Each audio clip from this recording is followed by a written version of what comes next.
Ninaitwa Christina Mahamba, ndinogara muNdama Falls. Dambudziko rangu randitambudza ndiri kushungurudzwa kushandiswa kuitwa mukadzi nezvinhu zvandisingaoni.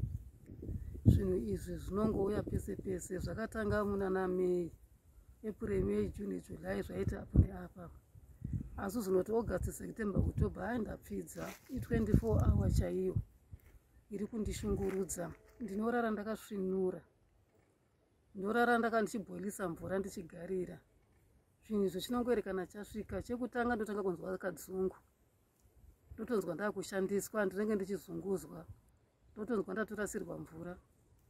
Zvinouya zvakawanda zvokuti ndosvika pakugumirwa kupererwa kuti Mwari upenyu hwangu chii? Sei ndiri kurarama upenyu hwakadai? Asi chinhu chandakaona kuti ndinoshandiswa nezvinhu zvandisingaoni. Chandinoona inhengo dzevanhu vechirume, ndikarara hope ndiona vanhu vacho vese vanenge vachindishandisa. Ndinoona kuti ndinhengi vanhu ndakagarisana navo. Ndaona kuti kune vekumusha kwangu chaiyo kwandakaberekwa vari kundishandisa zvakare nezvinhu zvavo. Ndotoona kuti ndinhengi, uyu ndinhengi. Kunyange ndikataka kubatwa nehope ndotopatika ndichishandiswa, ndotoona kuti ndinhengi auya kuzondishandisa. Kune vanouya na 12 o'clock, exactly 12 o'clock kune munhu anouya. 3 o'clock kune munhu anouya. 4 o'clock kune anouya. 5 kusvika 7 vemabasa vakaenda. Kune vana vechikoro, vamwe vacho vakapedza chikoro, vanotouya vachiungana. Vana ivavo vanomira kuseri kwemba. Vamira kuseri kwemba ukangoenda vatanga nyaya dzavo toziva kuti hondo iya yatanga. Kushandiswa kuya kwatotanga. Vane vachitoseka zvavo. Ndikagarira mvura vanobva vaona kuti pane zviri kuitika. Asi vane vachiseka, vakangopedza basa ravo bva vafamba voenda. Nguva dzemanheru futi vakomana iva vanouya vomira zvekuseri kwemba voungana. Ukangoona vaungana vachitaura wotoziva kuti hondo iya yatanga. Vanoita zvavanoda, kuita zvavanoda neni.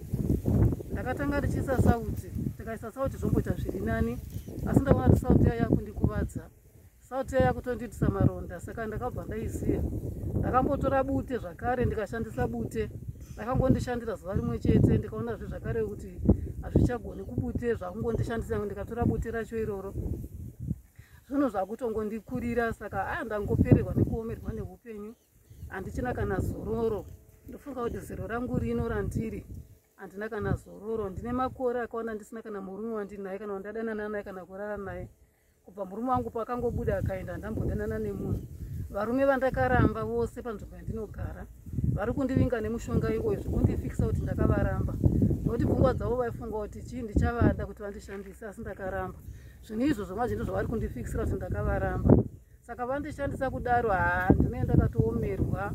Ndinosara ndakashama kushama chaiko zvokutoti ndinoomerwa, ndinogumirwa kuti dai ndandisina vana ndaingofa hangu. Asi ndikafunga vana vangu manje ndoti ko vana vangu ndikafa vanoita sei? Ndo chinhu chakabata upenyu hwangu vana vangu. Nekuda kwedambudziko randinaro iroro. Ndafamba, zvashaya basa kwose kwandafamba. Ndaparadza zvinhu ndichingotengesa, hapana chabuda. Kumaprofita vanongondiudza zvazviri asi hapana chabuda. Saka nangoti kana kuchibhuyi kwacho ndichibatsirikana ndibatsirikane. Nokuti kwose kwandafamba ndakundikana, ndapererwa, ndaomerwa. Upenyu hwangu hwakatobatwa nenyaya yevana vandinavo. Dai ndiri mumwe munhu ndakatozibata ndakafa hangu kare. Nekuti ndatambudzika, ndadzungaira, ndaomerwa. Hazvina kuti nguva iyi, kunyange pandakagara, kunyange ndikafamba ndiri pamabhazi zvinongouya, kunyange ndakagara mubhazi zvinongouya, kunyange ndiri mumba ndakagara, kunyange ndichisuka, kunyange ndichiteka mvura, kana kudai ndichigeza, wotonzwa kuti pane zvakuitika. Nokuti ndakafunga kuti pane zvokugara mubhatirumu mutoiretere, ndakapererwa. Saka zvinhu zvandoti dai ndagona kubatsirikana hangu ndabatsirwa, ndagona kukunda padambudziko iri. Nekuti ringapedzisira ratora upenyu hwangu. Ndo chinhu chandiomera paupenyu hwangu ichocho. Ndatova murwere unoda kwedambudziko irori, ndatoomerwa zvokutoti musana unenge uchitondirwadza. Kana iwe mudumbu ndakati chibereko chakutondirwadza. Chibereko chacho handisi kuziva nekuti ndinotoita kunge munhu ndatorara nemunhu chaiye. Ndine ndakatoita kunge munhu ndarara nemurume chaiye, asi hapana murume wandaona, hapana murume wandarara naye. Ndochiti dambudziko randinaro riri kundirwadza iroro, kuti chibereko chakundirwadza, musana wakundirwadza. Zvinhu zvakundiomera izvozvo. Saka dai ndagona kubatsirikana nekuti handizivi kuti ndichasvikipi nazvo. Kune vanokubatsirai vari kuti vanhu chaiva munorara navo here, zvidhoma here kana zvikwambo? Vari kuti zvidhoma nezvikwambo nenyoka. ndozvauri kuti ndozvandiri kushandiswa nazvo, nokuti nyoka ndiri kutodzirota ndotodziona kuti inyoka iyi. Nyoka ndiri kudziona muhope kuti inyoka, zvikwapo ndoona kuti chinenge chinova chiri chimunhu manje, anenge asiri munhu chebva chinenge chiri chimunhu chandinoona chinouya manje ichocho.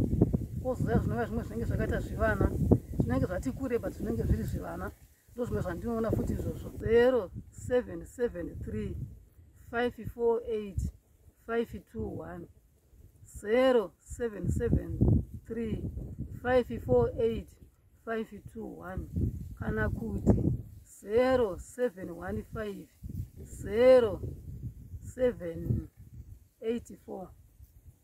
0715